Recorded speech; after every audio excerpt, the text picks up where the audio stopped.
Okay. I'm just here. I'm just here. I'm overwhelmed, and this is wonderful. Yeah. The experience of having a connection is beyond mood. Just as you were talking about waking up in a clear space and having a good mood, and having how I feel be the most important thing, that is a prerequisite for the connection to the growing momentum of connection with Source. We agree with all of this, but don't you think your mood is your indication that you're there?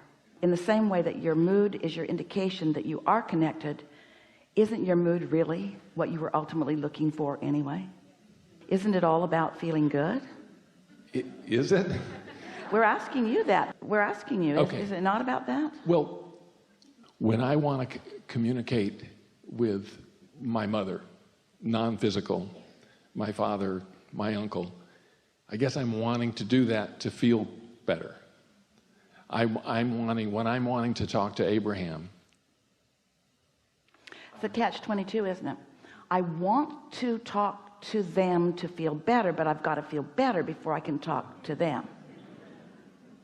Esther's been telling us for years that that is the universal flaw.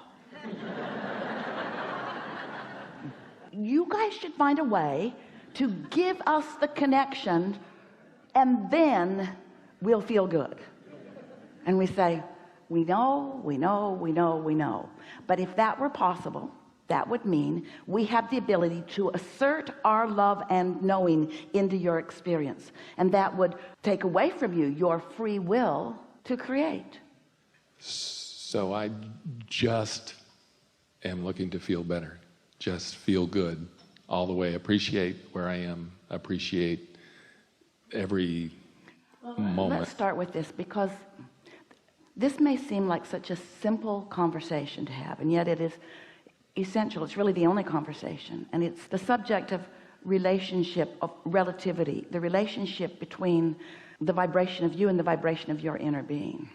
And when you accept that you're an extension of that, not a separation from that, but an extension of that, and to the degree that you allow the connection in the extension, in other words, you can be an extension of Source and be so far extended and so then focused on humanine kind of things that you don't allow yourself awareness of the connection in the extension.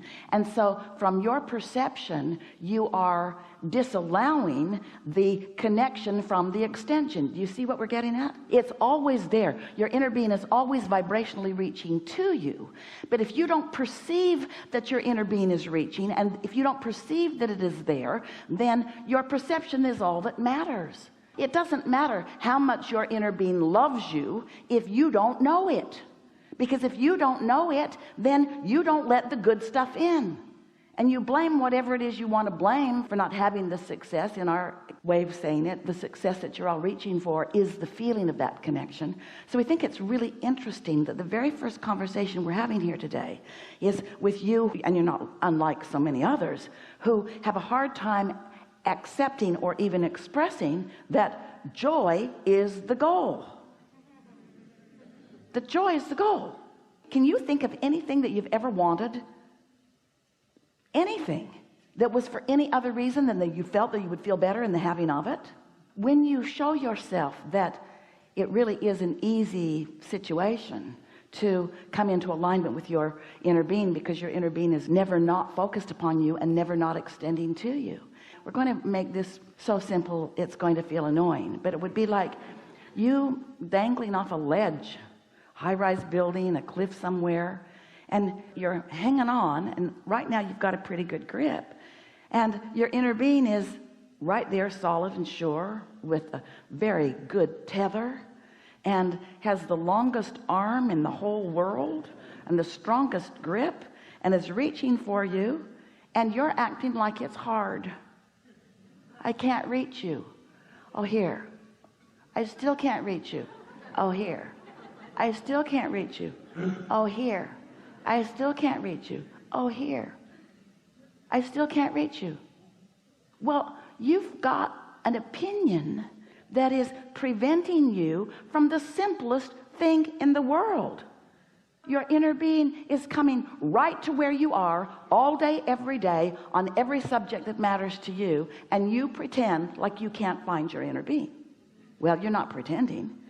You can't find your inner being if you haven't been practicing knowing that your inner being exists, if you haven't been noticing how often the clarity is there. You've let, and it's normal that you would do it, you've let your perception about this help misinform you. You think that because you can't see the help that it's not there.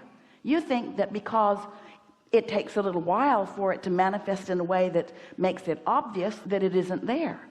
But if you could walk away from this gathering here today with some sense that it's there and it's reaching for you, and you would just make the slightest bit of effort to accept that, well, what's that going to require? What's the one thing that you could do, that everyone could do, that would make the closing of that gap simple? What could you know? What could you try to know? What could you believe, or what could you hope to believe that would close that gap? The love of my inner being is constant for me, and I do not have to earn it. My world, the humans in my world, have trained me differently. They have sought my approval. They want me to approve of them, or they want to approve of me. They have motives, often, not all. There are a lot of them that are hooked up that act just like inner beings. But if you've let others who give you love and withhold it, and who give it to you and withhold it, and who show you that when you please them, they love you, but when you don't please them, they don't love you, and so you're all mixed up about what it takes to get love, then you might be superimposing all that crap over the way your inner being is. You might not know that your inner being loves you unconditionally, and always has and always will, and is always right there, and that you don't have to prove worthiness or earn worthiness. You just have to know that your inner being is there, and just let your guard down and take the help.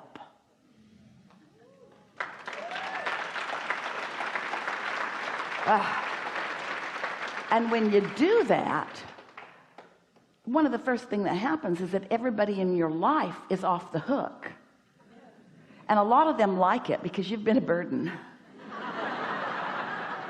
And a lot of them don't like it because they've been playing that game with all the gusto that they've got, and now you're behaving differently. They don't know what to do with you. So there may be a little upheaval as they find their balance in the whole thing. Helpful? Wonderful. Wonderful. Thank you so much.